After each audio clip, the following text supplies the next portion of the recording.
Aquí voy a abordar algunos puntos que se estaban mencionando en las preguntas. Y pues vamos a hablar de un grupo de medicamentos que son de los más usados en la enfermedad vascular cerebral de tipo isquémico, en el infarto cerebral propiamente dicho. A ver, un segundo, ya. Finalmente, en una gran proporción de pacientes tenemos en común el daño vascular, pero el daño vascular no solo va a ser cerebral. Tengamos en cuenta que tenemos un daño vascular, pero no somos un cerebro flotando, es un cuerpo. Entonces vamos a tener también daño a nivel miocárdico, a nivel de extremidades, incluso a nivel esplácnico. Entonces, ¿qué tenemos allí? Muchas veces un fenómeno de ateroesclerosis, en algunos casos arterioloesclerosis, en otros casos vamos a tener cardioembolismo, y finalmente los mecanismos van a variar un poquitín, pero vamos a confluir en una circunstancia. Aquí podemos decir, al menos en el paciente que es, ¿cómo decirlo? El paciente aterotrombótico, pues vamos a tener el yin y el yang de un mecanismo que su funcionamiento correcto nos va a llevar a un estado de salud y el funcionamiento incorrecto al estado de enfermedad. Estamos hablando de la hemostasia y de la trombosis. Y vemos como actor principal de la hemostasia, bueno, diferentes mecanismos. Hay un daño al vaso, tenemos un espasmo de la arteria afectada, y aquí tenemos el primer respondiente, digamos, este sería la cruz roja del vaso, la plaqueta. Y entonces, si tenemos, y bueno, después de la formación de trombo de plaquetas, vamos a tener también ya propiamente coagulación. Entonces, en este mecanismo, si tenemos, vamos a hacer una especie de silogismo, si trombosis es igual a hemostasia alterada, entonces, para evitar la trombosis o tratar la trombosis, tendríamos básicamente dos grupos de medicamentos, que serían antiagregantes, que van a actuar sobre la plaqueta, y anticoagulantes, que van a actuar sobre ya los mecanismos siguientes a la agregación de la plaqueta. De anticoagulantes yo no voy a hablar, hablará mi amigo el doctor Juan Manuel Calleja. Yo me voy a enfocar pues al antiagregante. Como hemos escuchado, es de los fármacos más empleados en enfermedad vascular cerebral de tipo isquémico. Alguna vez en una plática que dio el doctor Molina no me acuerdo si está en Valdebrón o está en Barcelona, que no quería que se viera la aspirina como una stop thinking drug, ¿no? Todo paciente con infarto cerebral, la aspirina, bueno, en muchos casos sí es, pero no es tan sencillo. El uso correcto del antiagregante va a depender de diferentes factores. Por ejemplo, no es lo mismo el paciente que estuviera bajo un antiagregante y con eso tuvo el mecanismo trombótico. El subtipo de infarto va a influir y las comorbilidades definitivamente tienen que ver.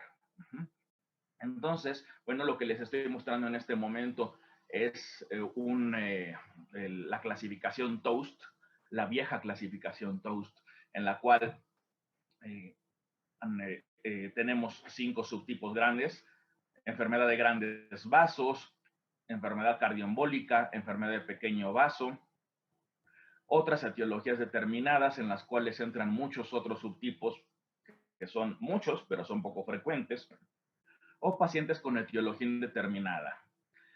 El antiagregante típicamente y correctamente lo vamos a emplear en enfermedad de grandes vasos, que es el ejemplo, el arquetipo de la ateroesclerosis, y en la enfermedad de pequeño vaso, que es el ejemplo de la arterioloesclerosis. En otras etiologías determinadas, allí, bueno, va a depender de la circunstancia. Por ejemplo, si es un antifosfolípidos, pues va a anticoagularse. Si es una situación inusual de trombosis, pues igual puede ser antiagregante. En etiología indeterminada, en el cual tenemos una evaluación incompleta o una evaluación negativa en la cual no encontramos etiologías potenciales, pues allí, francamente, pues va a acabar con antiagregante el paciente, ¿no? Bien, pues para que la plaqueta se agregue vamos a tener diferentes mecanismos. No se preocupen, no los vamos a abordar todos, pero bueno, tenemos así de manera importante sitios donde actúan, por ejemplo, la glicoproteína G2B3A, que es donde actúan los antiagregantes que son intravenosos, como el abscisimat, tirofiban, etcétera. Vamos a tener el ciclo de la ciclooxigenasa, la inhibición de tromboxano A2, que es donde actúa la aspirina y los diferentes AINES.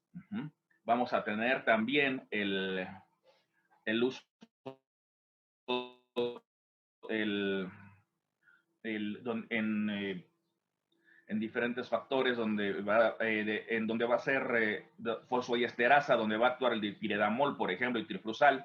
Entonces podemos ver que tenemos diferentes mecanismos para parar el mecanismo trombótico, ¿no? Bien, no vamos a hacer una historia de la aspirina, pero bueno, es un fármaco que tiene más de 100 años de haberse desarrollado. Inhibe la formación de tromboxano A2 e inhibe la prostaciclina endotelial.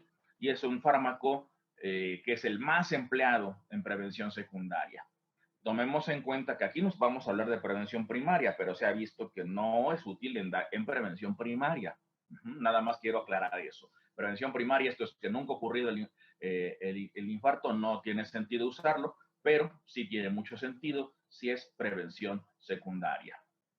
Estos van a ver que son referencias sumamente antiguas porque, bueno, su eficacia está más que demostrada en diferentes momentos en diferentes momentos de la historia. Tenemos el primer gran metaanálisis de antiplaquetarios en 1994, en el cual se veía que había una reducción global de ictus, infarto miocárdico o muerte vascular en el uso de aspirina.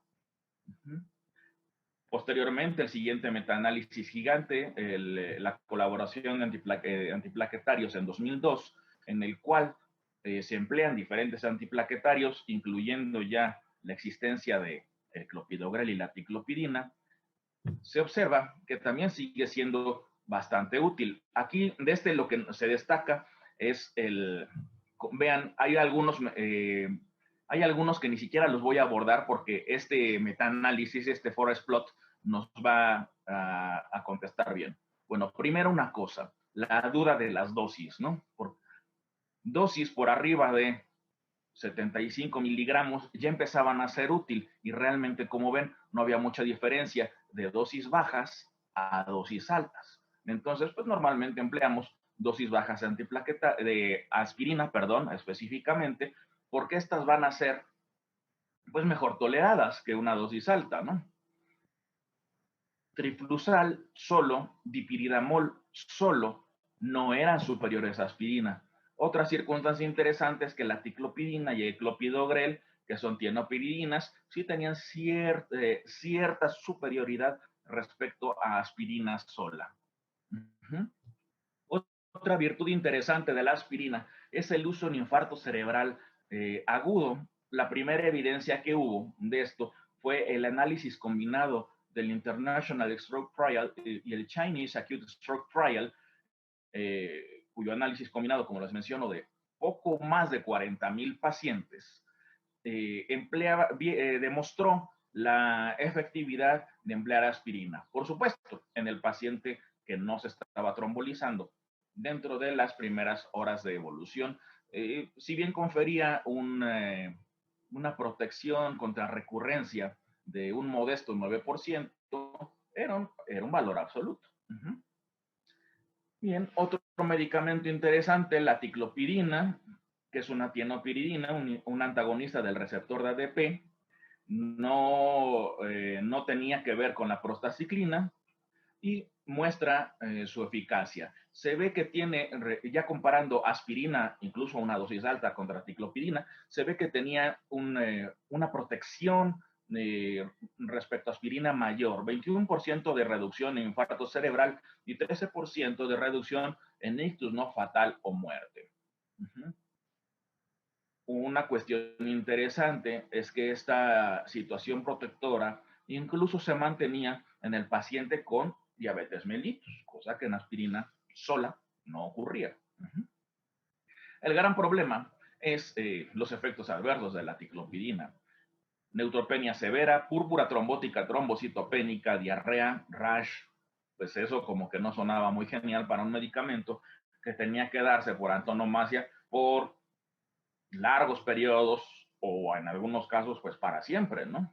Y si tenemos estos efectos que pueden ser, si bien son poco frecuentes, pueden ser de amenaza para la vida, pues como que no sería genial utilizarlo.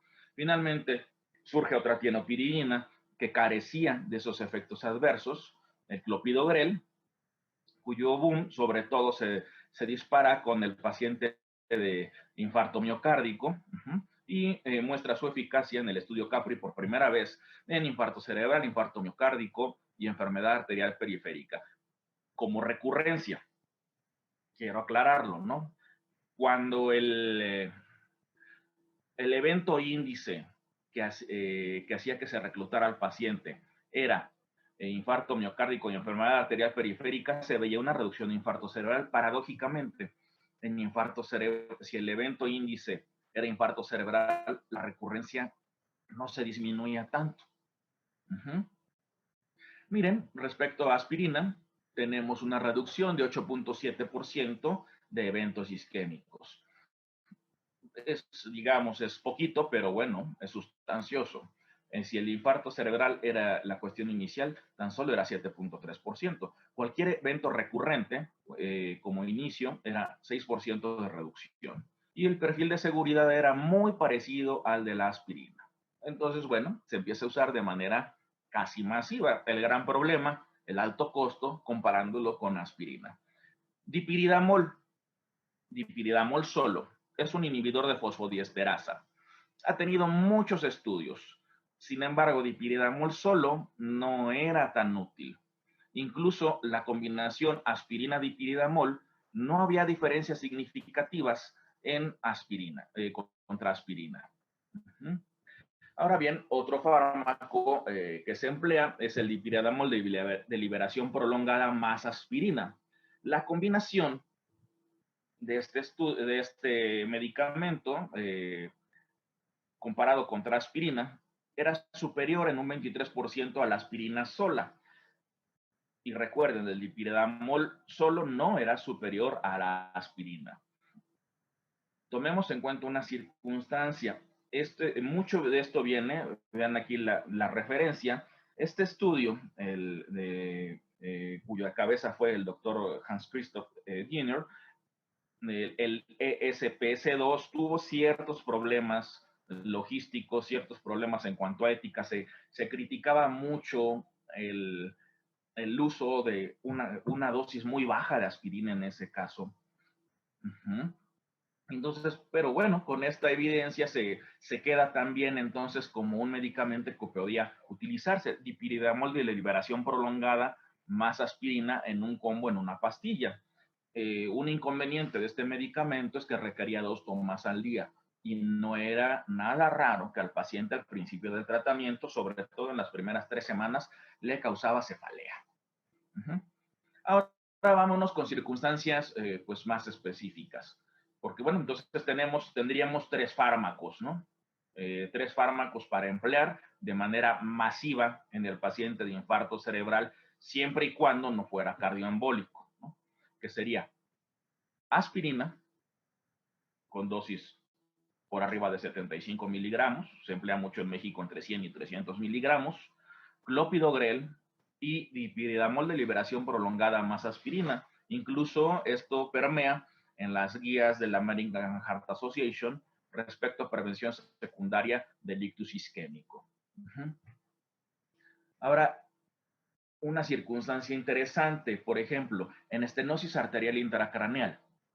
Se ha visto que en los pacientes con estenosis intracraneal severa, esto es una estenosis superior al 70%, El uso de clopidogrel más aspirina durante 90 días era una circunstancia pues deseable de emplear porque disminuía la recurrencia. Recordemos que la estenosis arterial intracraneal dentro de la patología de grandes vasos de aterosclerosis es la que tiene peor pronóstico de recurrencia, es la que más fácilmente recurre.